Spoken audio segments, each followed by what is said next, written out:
Hello everyone, मेरा नाम है प्रशांत पारासरी और आप देख रहे हैं डिकोड यूपीपीएससी। आशा करता हूं कि आप लोग स्वस्थ होंगे, मस्त होंगे, तंदुरुस्त होंगे। प्राचीन भारत के इतिहास की श्रेणी सीरीज चल रही थी हमारी, जिसमें हमने पढ़ लिया था प्रागैतिहासिक काल, आद्यैतिहासिक काल और ऐतिहासिक काल। प्रागैतिहासिक काल में स्टोन एज आ रहा था, पाषाण काल जिसे बोलते हैं। पाषाण काल के अंदर 3 चरण थे, जिसे हम पहला बोल रहे हैं पुरा पाषाण काल, मध्य पाषाण काल और नव पाषाण काल। अब हम इन तीनों चरणों के अंदर क्या क्या डिफरेंसेस हैं और क्या क्या खोज हुई हैं, क्या क्या विशेषताएं हैं, कौन सी खोज कहाँ कहाँ से हुई है, थोड़ा थोड़ा डिफरेंस देखते हैं, जो कि बार बार वनडे एग्जाम्स में पूछे जा सकते हैं। यूपीपीसीएस, आरओ के सभी महत्वपूर्ण प्रश्नों को इसमें सम्मिलित किया गया है। उम्मीद है कि ये श्रेणी आपको पसंद आएगी। ठीक है, अब हम इसका तीनों का इन चरणों का थोड़ा डिफरेंसेस देखते हैं और क्या विशेषताएं हैं ये देखते हैं। तो सबसे पहले आता है पुरा पाषाण काल। पुरा पाषाण काल लगभग 25 लाख बीसी से 10,000 साल बीसी तक है। यहाँ थोड़ा सा कन्फ्यूजन ये हो सकता है कि ये बीसी क्या है। बीसी का मतलब है कि बिफोर क्राइस्ट, यानी कि बीसी और एडी में थोड़ा कन्फ्यूजन हो सकता है। मैं इसको यहाँ लिख देता हूँ। बीसी यानी कि ईसवी से, यानी कि जो जीरो, यानी कि ईसा मसीह के जन्म से पहले, ईसा मसीह के जन्म से पहले। और एडी मतलब जन्म के बाद, ठीक है। पूरा पाषाण काल का टाइम पीरियड है 25 लाख से 10,000 बीसी तक। मध्य पाषाण काल का टाइम है 10,000 से 6,000 बीसी तक, यानी कि ईसा मसीह के जन्म से 6,000 साल पहले तक, 10,000 साल पहले से। ठीक है। नव पाषाण काल का मतलब है 7,000 बीसी से 2,000 बीसी तक। ठीक है, पहली चीज़ तो ये है। यहाँ पर ध्यान रखने वाली बात यह है कि मध्य पाषाण काल को ही लघु पाषाण काल भी कहते हैं। मध्य पाषाण काल को ही लघु पाषाण काल भी कहते हैं। ठीक है, टाइम पीरियड क्लियर हो गया। नेक्स्ट है चरण। चरण में पुरा पाषाण काल को 3 अलग अलग भागों में बांटा गया है। पहला निम्न पुरा पाषाण काल, मध्य पुरा पाषाण काल, उच्च पुरा पाषाण काल। ध्यान रखने वाली बात यह है, मध्य पुरा पाषाण काल है, ये मध्य पाषाण काल है, ये मध्य पुरा पाषाण काल है। ठीक है, लेकिन मध्य पाषाण काल को और नव पाषाण काल को किसी भी चरणों में नहीं बांटा गया है। ठीक है, कुछ इसकी इंपॉर्टेंट विशेषताएं हैं, कैरेक्टरिस्टिक्स हैं, जैसे कि उस समय का मानव क्या खाता था, कैसे खाता था, या फिर क्या करता था, ये कुछ उसकी विशेषताएं रहेंगी। तो उसके बारे में हम थोड़ा सा जानते हैं। विशेषताओं में अगर देखेंगे तो ये मानव जो है वो शिकार करता था, शिकारी मानव था ये। इसमें ये पेबल एक हथियार औजार है, ये हथियार है, इस टाइप का रहा होगा, ये कुछ ऐसे कुछ रहा होगा पेबल। ठीक है, अब ये एक जगह शिकार किया और वहाँ के जीव जंतु खत्म हो जाते थे। जब वहाँ से शिकार कर रहे हैं तो जीव जंतु भाग जाते थे, कुछ जीव जंतु को ये मारकर खा जाते थे। तो जब वहाँ जीव जंतु खत्म हो जाते थे, वहाँ के जीव जंतु इनकी पूर्ति नहीं कर पाते थे, तो एक स्थान से छोड़कर ये दूसरे स्थान पर चले जाते थे, जिसको ये खाना बदोश कहते हैं। यानी कि भोजन की तलाश में मनुष्य का एक स्थान से दूसरे स्थान तक चले जाना। फिर ये वहाँ जाकर निवास करेंगे, वहाँ का कुछ समय तक रहेंगे और कुछ समय बाद ये वहाँ से भी स्थानांतरण कर लेंगे, क्योंकि वहाँ भी कुछ समय बाद जीव जंतु या फिर शिकार के लिए नहीं रहेंगे। तो ये खाना बदोश थे, यानी कि शिकार करते थे और खाना बदोश थे। पुरा पाषाण काल में ये सिर्फ शिकार करेंगे और खाना बदोश, यानी कि एक स्थान से दूसरे स्थान तक स्थानांतरण करते रहेंगे। मध्य पाषाण काल में, मध्य पाषाण काल के शुरुआती दौर में तो ये शिकारी करेंगे। शुरुआती दौर मतलब लगभग 10,000 बीसी से 7,000 या 8,000 तक। ठीक है, लगभग ये शिकार करेंगे। और फिर इसके बाद इसमें एक चीज जुड़ती है, पशुपालन। पशुपालन का मतलब है कि पशुपालन की यहाँ से स्टार्टिंग होगी। और यही आप नोट कर लेना, सबसे पहले पाला जाने वाला जंतु था कुत्ता। लगभग 7,000 बीसी के समक्ष इसके प्रमाण मिले हैं। लगभग पहला जो जंतु है जो पाला गया है वो है कुत्ता। कुत्ता वफादार भी होता है। नव पाषाण काल, नव पाषाण काल में पहला देखना, ये शिकार करते हैं, फिर शिकार और पशुपालन दोनों है। यहां पर कृषि और पशुपालन भी है, यानी कि इस नव पाषाण काल में कृषि की स्टार्टिंग हो जाएगी। यहां से हम खेती करना स्टार्ट कर देंगे। ठीक है, और पहला ठीक है, मैं ये इंपॉर्टेंट क्वेश्चंस कुछ अलग से करा दूंगा इसके बाद, ठीक है। हाँ, यहाँ से नव पाषाण काल से कृषि की खोज होती है और पशुपालन होगा यहाँ पे, ठीक है। अब ध्यान रखने वाली बात ये है, जब यहाँ पे कृषि हो रही है, कृषि मतलब खेती कर रहे हैं, खेती के लिए आपको कुछ महीने कुछ साल एक ही जगह रहना पड़ेगा। गेहूं कर दिया तो 3-4 महीने आपको रहना पड़ेगा वहाँ पर।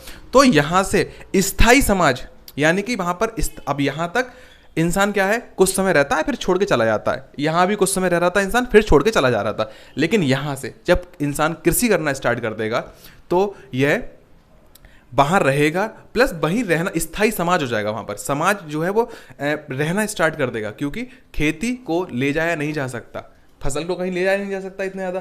तो फिर ये स्थायी समाज की स्थापना भी यहीं से हुई है, यानी कि स्थायी समाज भी नवपाषाण काल से आएगा, ठीक है।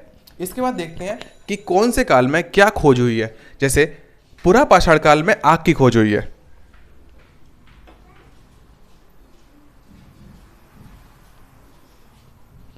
पुरा पाषाण काल में आग की खोज हुई है, ठीक है। मध्य पाषाण काल में जब हम बात करेंगे तो इसमें छोटे छोटे औजार थे, इसी को हम माइक्रोलिथ बोलते हैं, यानी कि छोटे छोटे औजार। लगभग इनका जो साइज रहा होगा वो लगभग 1.5 से 2 इंच, या फिर बोल सकते हैं 8 से 10 सेंटीमीटर, 8 से 10 सेंटीमीटर, लगभग इतने इतने बड़े औजार रहे होंगे। लघु पाषाण काल, लघु पाषाण उपकरण, इसीलिए इसको लघु पाषाण काल भी कहते हैं। माइक्रोलिथ, ये जो लघु पाषाण उपकरण है, मतलब कि छोटे छोटे उपकरण मिलेंगे, पत्थर के ही मिलेंगे। इन तीनों पीरियड में जो उपकरण मिलेंगे वो पत्थर के ही मिलेंगे, लेकिन यहाँ पर छोटे उपकरण मिल रहे हैं, इन्हें माइक्रोलिथ बोलते हैं। जो कि इसी के कारण, इसी लघु छोटे छोटे उपकरण मिल रहे हैं, इसी के कारण इनका नाम मध्य पाषाण काल को लघु पाषाण काल भी कहते हैं, ठीक है। नव पाषाण काल पे आते हैं। नव पाषाण काल पे सबसे इंपॉर्टेंट खोज जो है वो पहिया की है। पहिया की खोज जो है नव पाषाण काल में हुई है, ठीक है। और हमने अभी बताया था कि नव पाषाण काल में कृषि की खोज होगी, तो ये कृषि की खोज है। प्लस चौक, जो कुम्हार जिससे बर्तन बनाता है ना, मिट्टी का चौक जो होता है कुम्हार का, जिसे वो घुमाता है गोल गोल और जिससे कुल्हड़ बनाता है, तो वो जो चौक है वो लगभग 4500 BC, यानी कि लगभग ईसा मसीह के 4500 साल पहले ही इसकी खोज की गई थी, चौक की, ठीक है। यानी कि जो कुम्हार का जो पहिया होता है ना, उसकी खोज जो हुई है वो 4500 साल पहले हुई है, और आज से लगभग 6500 साल पहले, यानी कि आज लगभग 2000 साल और जोड़ लो तो लगभग 6500 साल पहले कुम्हार के जो चौक होता है पहिया घुमाने वाला, उसकी खोज हुई थी, ठीक है। जिससे एक चीज़ और बता दूं मैं, इसके खोज के बाद मिट्टी के बर्तन की भरमार और ज़्यादा हो गई थी, फिर जल्दी जल्दी मिट्टी के बर्तन बनने लगे थे और ज़्यादा से ज़्यादा मिले थे फिर, ठीक है।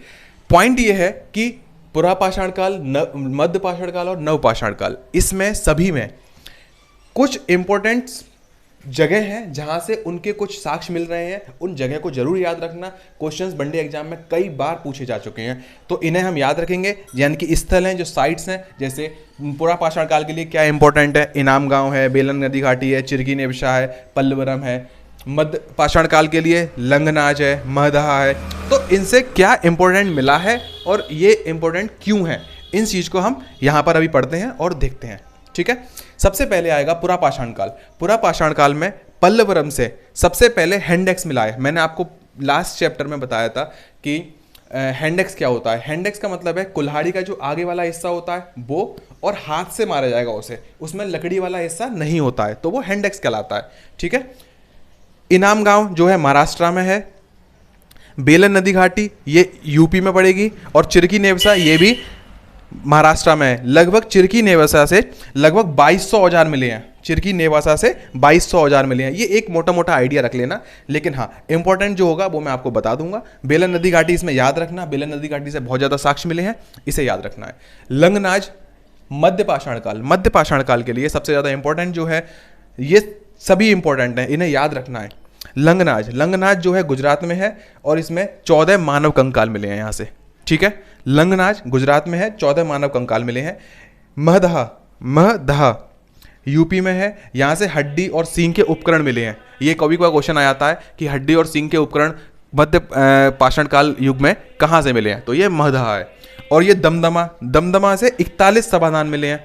इसमें समाधान मतलब है जैसे कब्रें बोल सकते हैं, जहाँ पर मनुष्य है, जो कि मानव का दबे हुए मतलब जमीन में गड़े हुए जो मानव होते हैं।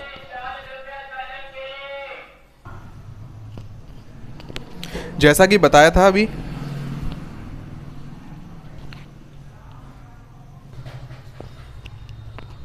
दमदमा में 41 समाधान मिले हैं, यानी कि 41 कब्रें मिली हैं जिसमें मनुष्य गड़े हुए हैं। इसमें ध्यान रखने वाली बात थोड़ी सी ये है कि इसमें अलग से लिख लेना इसको नोट्स में, 5 ऐसे समाधान हैं जिसमें दो मनुष्य हैं, मतलब कि दो कब्रें हैं, 5 ऐसी कब्रें हैं जिसमें दो मनुष्य हैं, तथा एक ऐसी कब्र है जिसमें 3 मनुष्य हैं।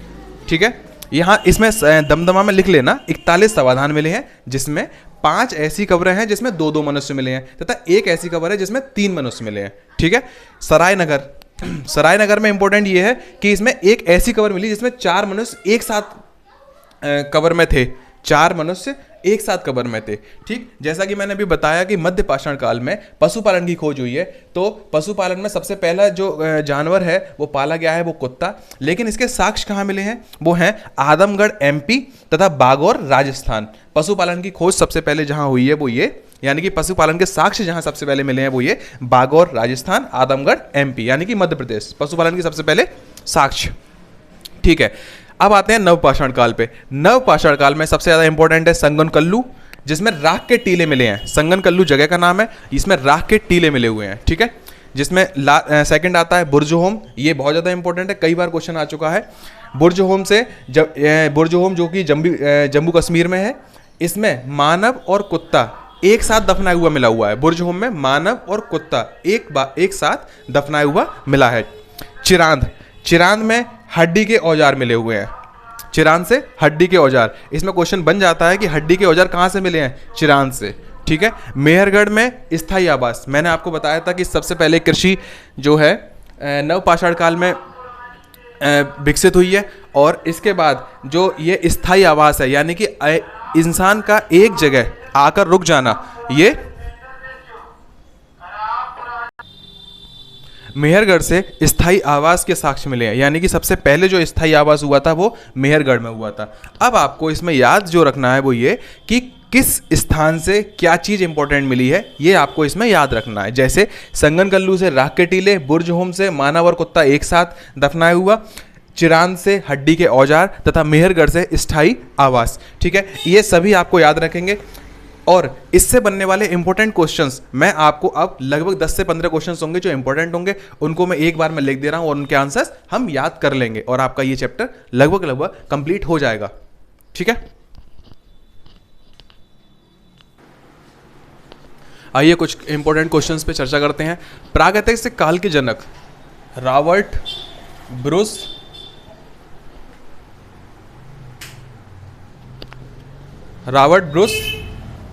फ्रूट। ठीक है, पशुपालन के प्रथम साक्ष्य मैंने बताया था, पशुपालन के प्रथम साक्ष्य कहां मिले हैं? आदमगढ़ MP और बागौर राजस्थान। आग की खोज किस काल में हुई है? पुरापाषाण काल में।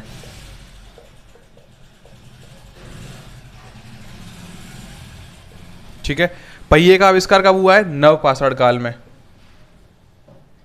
कृषि के प्राचीनतम साक्ष्य कहाँ से मिले हैं? इस क्वेश्चन पे थोड़ा सा दिक्कत है कि इसमें जो क्वेश्चंस के आंसर दिए होते हैं वो मेहरगढ़ दिया हुआ था, मेहरगढ़, लेकिन नई जो खोज हुई है उसके अकॉर्डिंग लहुरा देव है, जो कि मेहरगढ़ लगभग बलूचिस्तान पाकिस्तान में पड़ता है, और ये अगर कृषि के प्राचीनतम साक्ष्य की बात करें तो यूपी में पड़ता है लहुरा देव।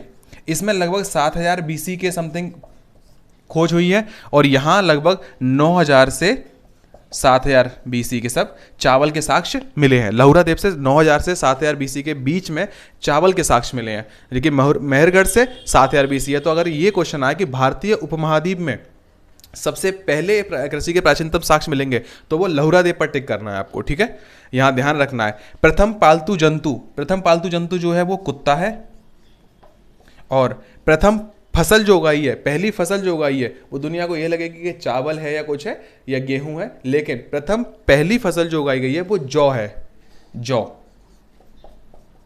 जौ, गलती नहीं करनी है यहाँ पर। एक ही कब्र से 3 मानव कंकाल, मैंने ये तो क्वेश्चन अभी बताया था। दमदमा, यहां से कितने 41 समाधान मिले थे, यानी कि 41 कब्रें मिली थी, जिसमें 5 ऐसी कब्रें थीं जिसमें 2-2 मनुष्य थे, 2-2 मानव कंकाल थे, तथा एक ऐसी कब्र थी जिसमें 3 मानव कंकाल थे, और सरायनगर में 4 मानव कंकाल एक साथ थे। ठीक है, अब एक क्वेश्चन है भीमबेटका पर। भीमबेटका पर क्वेश्चन बहुत आता है, इसके बारे में थोड़ा सा अलग से जान लेते हैं। ये सब मिटाल के मैं दोबारा लिख ले रहा हूँ, उसके बाद आपको ये समझा देता हूँ। भीमबेटका, आइए बात करते हैं भीमबेटका पर। भीमबेटका प्रागैतिहासिक काल में चित्रकारी के लिए बहुत ज़्यादा फेमस है। प्रागैतिहासिक काल में चित्रकारी, प्रागैतिहासिक